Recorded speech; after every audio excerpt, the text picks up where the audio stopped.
Assalamualaikum warahmatullahi wabarakatuh. Sahabat Hikmah, musim penghujan sudah tiba.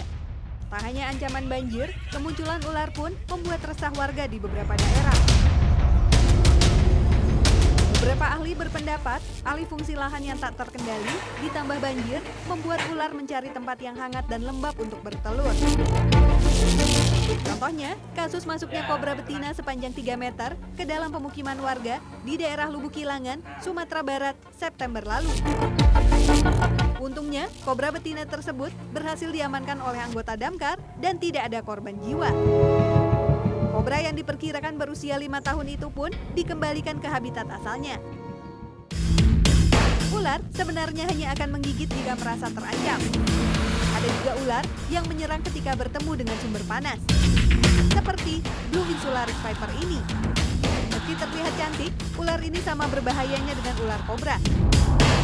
Racunnya bersifat hematoksin, yaitu bisa mengakibatkan kerusakan pada pembuluh darah. Kobra punya cara unik untuk bertemu pasangannya di dalam hutan, yakni dengan meninggalkan jejak isyarat kimia di tempat mereka berada. Dan di antara yang paling penting dari bahan kimia ini adalah feromon. Dari feromon yang ditinggalkan ini, ular dapat mengetahui jenis kelamin, usia, dan kondisi reproduksi ular lainnya. Proses pemijahan ular betina maupun jantan cukup unik. Biasanya, mereka akan saling menarik perhatian dan mendekatkan diri satu sama lain. Kemudian, saling melilitkan badan. Fenomena munculnya ular tampak tak biasa. Banyak spekulasi bermunculan.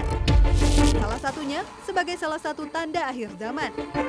Dalam satu riwayat dari Abdullah bin Amr, dia berkata, "Aku hafal dari Rasulullah."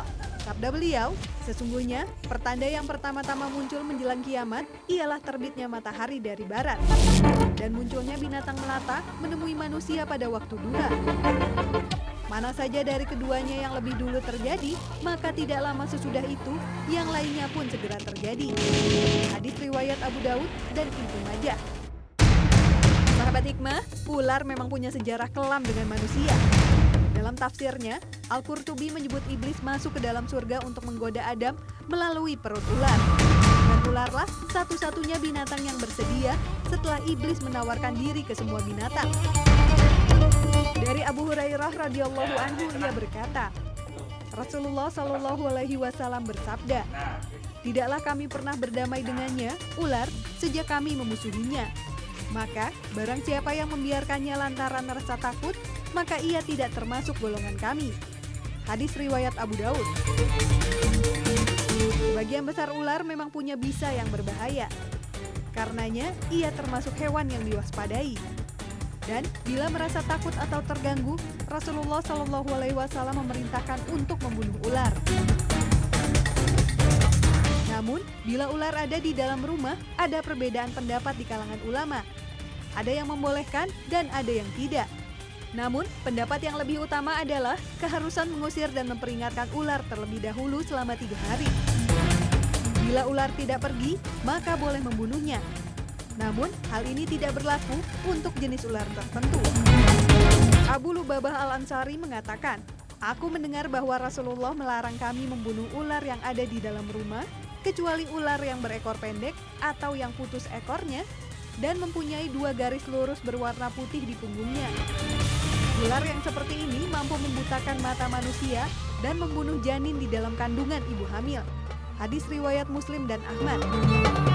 Bila ular benar adalah dabah yang dimaksud dalam hadis sebagai pertanda kiamat, lantas apakah kita harus segera bersiap diri untuk menghadapinya?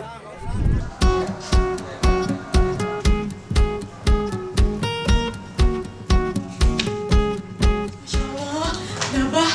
Aduh, ini dabah banyak banget. Lihat deh. Ada apa sih?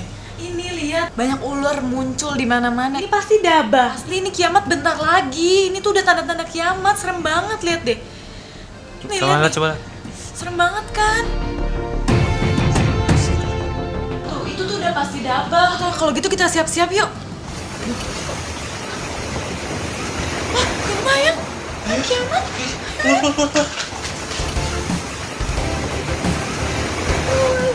Masya Allah.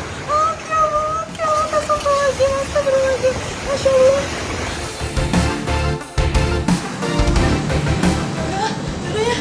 kamu mau kemana? Aduh, aku mau beres-beres, kan kamu tahu ini udah mau kiamat. Aku harus beres-beres dulu. Mau kiamat kok selamatin barang-barang? Selamatin amal kita aja.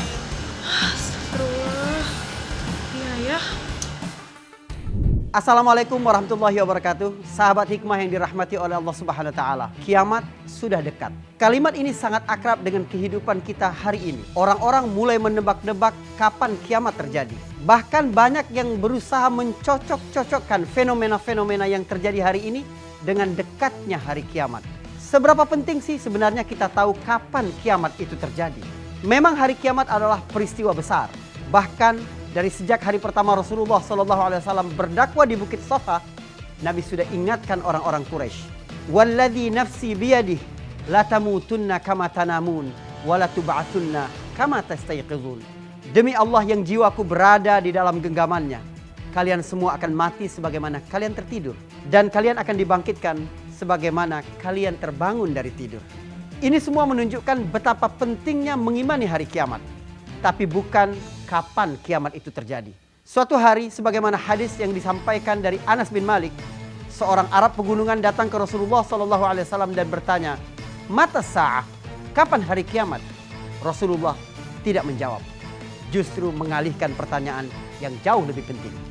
Memang tidak penting kapan kiamat terjadi. Sahabat hikmah, saat ini banyak orang yang menduga-duga, berteori, menganalisa, bahkan sampai berkesimpulan kapan terjadinya kiamat. Kejadian demi kejadian disangkut pautkan. Dan ramalan demi ramalan pun menjadi patokan. Tahun 2012 misalnya, berakhirnya penanggalan kalender suku Maya menjadi sumber dugaan kiamat pada 21 Desember 2012. Tanggal menghebohkan ini pun sempat menginspirasi pembuatan film 2012 yang bertemakan kehancuran dunia.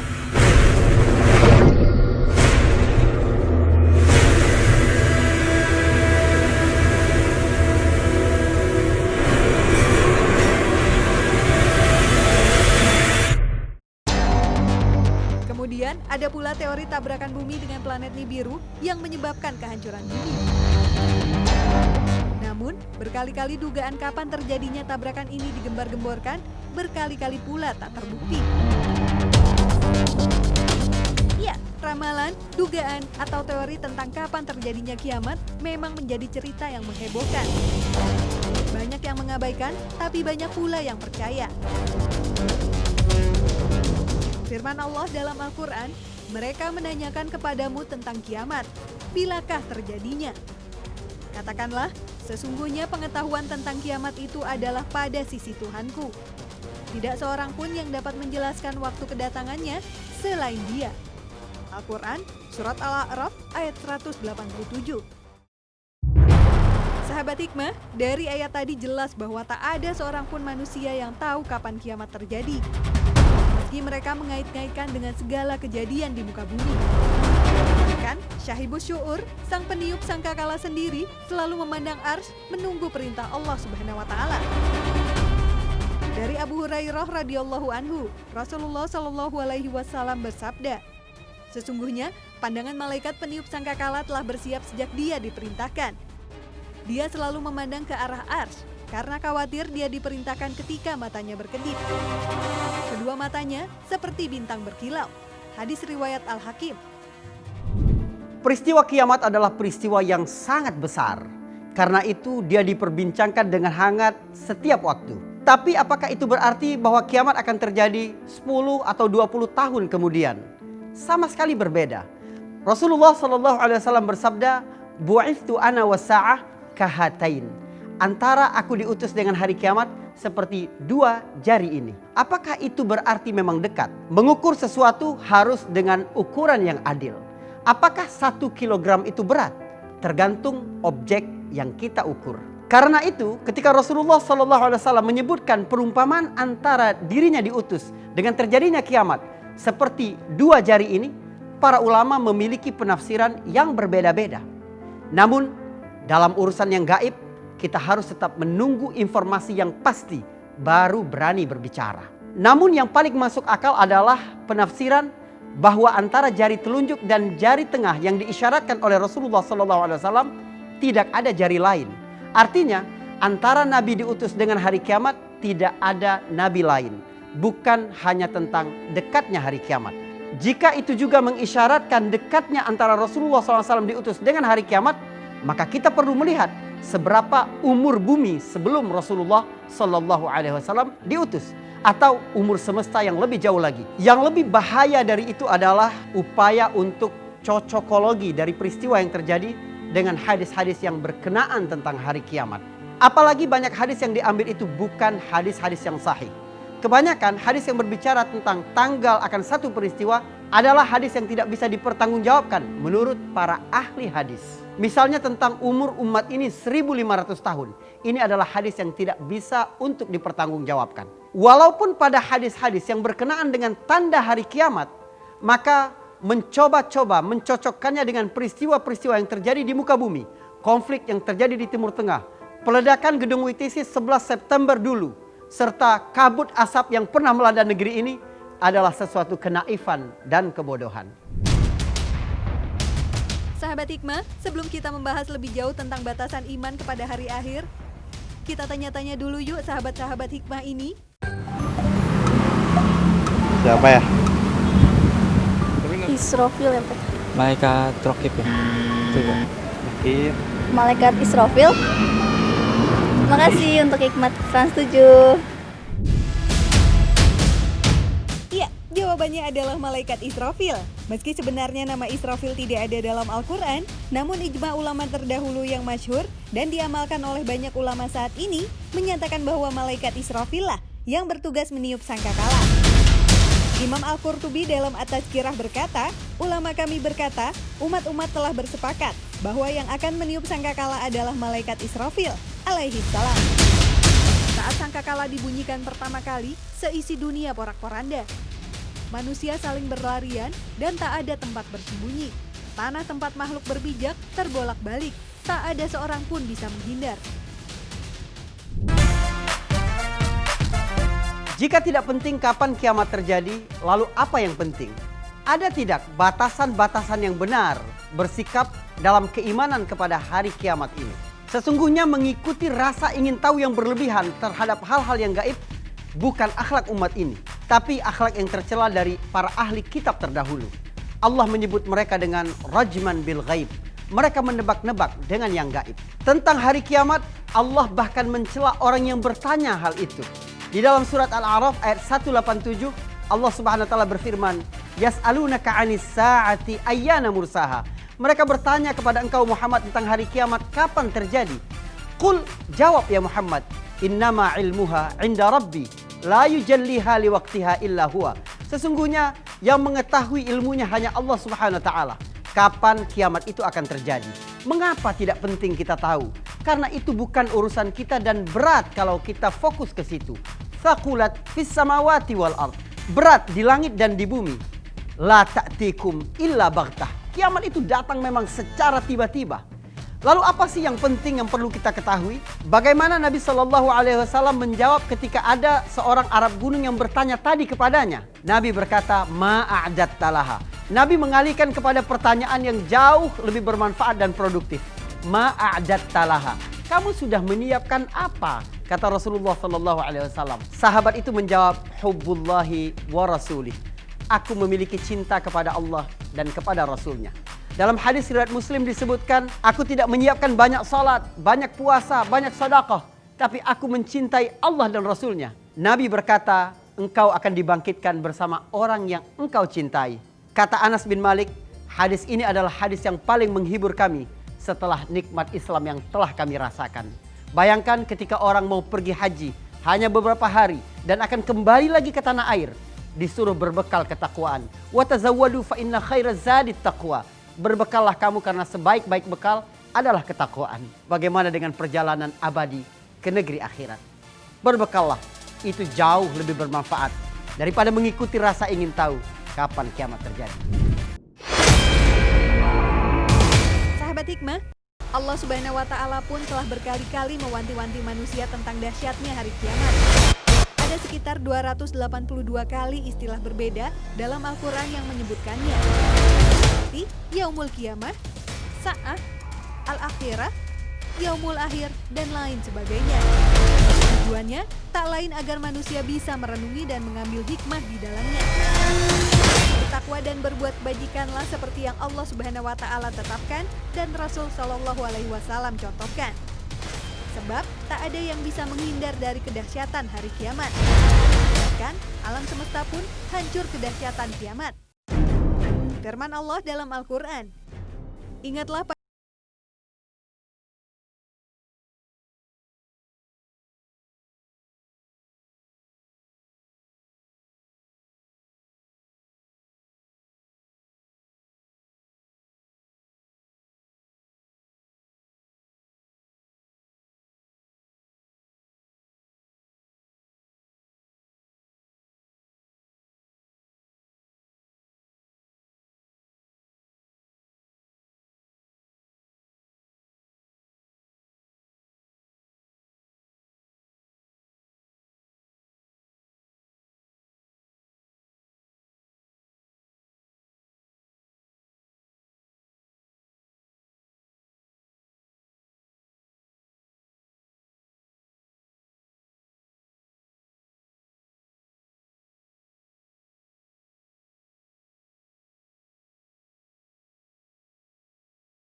ada yang bisa kita petik hikmahnya.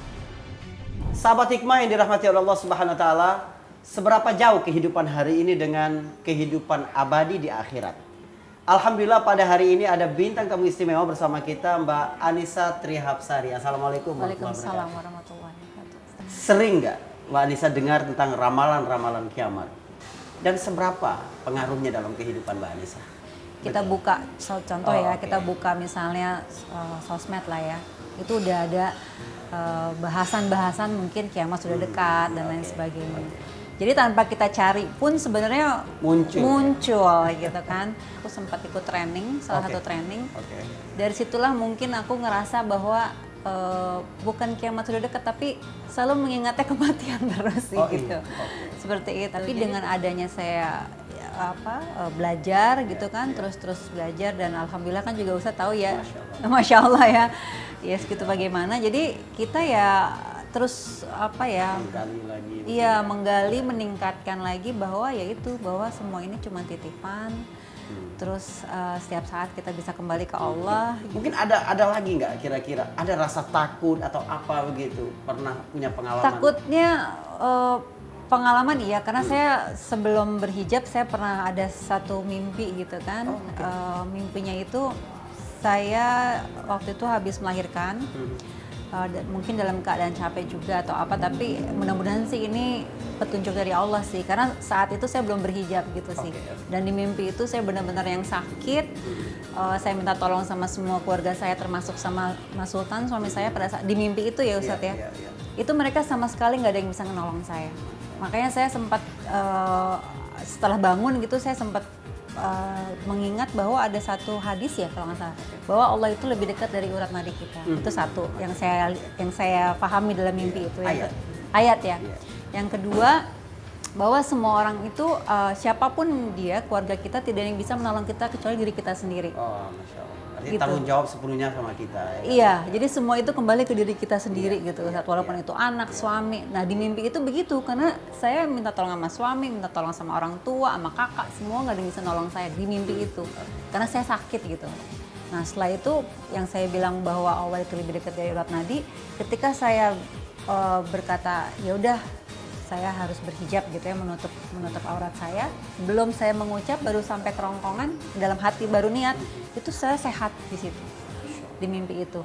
Singkatnya, setelah mimpi itu jam 4 subuh, hari itu juga jam 6 sore, saya sakit seperti yang di mimpi itu. Jadi apa ya, dari Masya Allah ya, mudah-mudahan itu ya petunjuk dari Allah sih, mudah-mudahan gitu. Memang banyak dan unik cara Allah Subhanahu wa taala untuk berbicara kepada hamba-hambanya secara khusus. Sehingga timbullah kesadaran yang luar biasa tentang seberapa agungnya Allah Subhanahu wa taala dan seberapa debunya selain Allah Subhanahu wa taala. Tempat kehidupan kita yang sebenarnya adalah nanti di akhirat ketika kita kembali kepada Allah Subhanahu wa taala. Terima kasih Mbak Anissa. Semoga Allah jaga kita semua, semoga Allah berikan keistiqomahan kepada semua. Saling mendoakan insyaallah. Assalamualaikum warahmatullahi wabarakatuh. Waalaikumsalam warahmatullahi wabarakatuh. Beriman kepada hari kiamat dan kebangkitan memiliki efek yang luar biasa untuk hidup yang berkualitas. Pertama adalah seseorang menjadi lebih bahagia karena selalu hidup di dalam motivasi untuk melakukan kebaikan-kebaikan. Sebab dia yakin apapun yang dia lakukan di dunia ini akan dapat balasan nanti di akhirat. Yang kedua adalah menjadi lebih damai karena ada energi rasa takut yang positif. Mencegahnya melakukan perbuatan-perbuatan buruk di muka bumi ini karena tahu nanti akan ada balasan yang pedih di akhirat. Yang ketiga adalah daya tahan serta optimis yang luar biasa. Sebab seberat apapun ujian di muka bumi ini, dia tahu ini tidak kekal dan abadi. Begitu dia bersabar dengan ujian-ujian yang ada, dia tahu ada Allah yang maha baik yang membalasnya nanti di akhirat. Tetapi jika beriman kepada akhirat dengan cara dan batasan-batasan yang tidak benar, justru akan menimbulkan kecemasan dan kekhawatiran yang berlebihan. Atau bahkan sikap malas dan pesimis. Mulai sekarang berhentilah memikirkan hal-hal yang tidak ada gunanya dalam kehidupan. Fokuslah bekal apa yang dapat kita kumpulkan di dunia untuk nanti kita bawa ke akhirat. Innahal jannatu abada wa innahan naru abada. Abadi di surga atau kekal di neraka. Assalamualaikum warahmatullahi wabarakatuh.